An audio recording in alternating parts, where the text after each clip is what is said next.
Catherine, now there are clearly major export growth opportunities ahead for dairy products in various different parts of the world. The question is, how can EU countries benefit from these opportunities?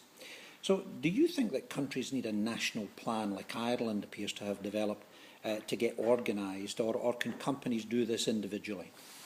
Well, I think to characterise the Irish report, Food Harvest 2020, as a national plan is perhaps a slight exaggeration. It is a mission statement, and it is very important to have a national vision for the sector, and I think that certainly gives that.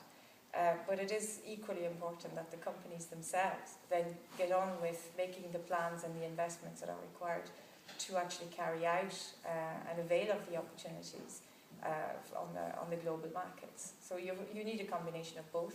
I think you need a mission statement from your government. You probably need a mission statement from the European Commission as well, and we're very far from having one of those. Well, the important question really is how profitable these markets can actually be, because they're mostly in developing countries. And I'm thinking in particular about EU production costs and feed prices in particular.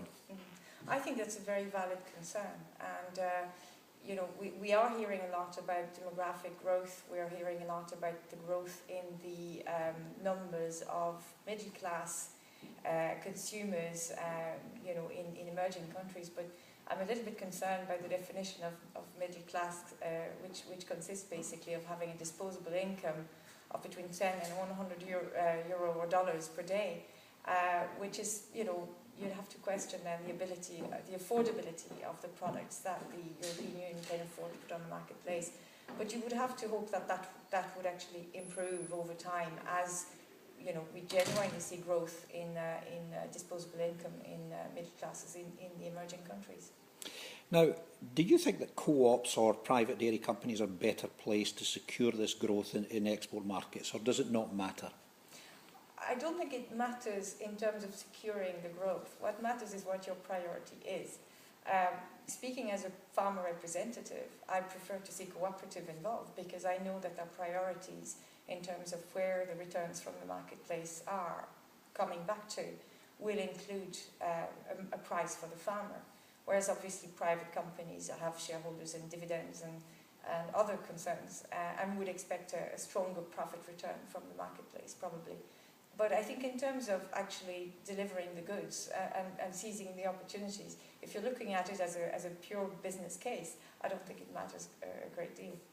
Now, what about the European domestic markets? What's the future like for them?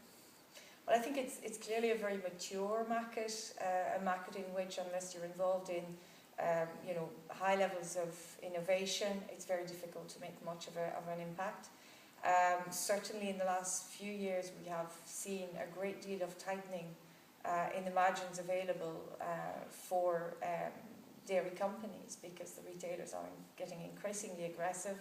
They also are responding to the recession and the impact on lower spend by consumers by promoting very heavily, which is incredibly difficult for the industry to live with. What I would hope is that there would be a better regulation, might not be the right word, but a better understanding and a better functioning of the food chain that would actually allow value for the consumer and a decent return to every step of the ladder ahead, if you like, or in upwards from the actual retailer themselves. And that's a bit of the big nut to crack, or the big bullet out there, the elephant in the room, if you will, and it's going to be very tricky. Catherine, thank you very much indeed. You're welcome.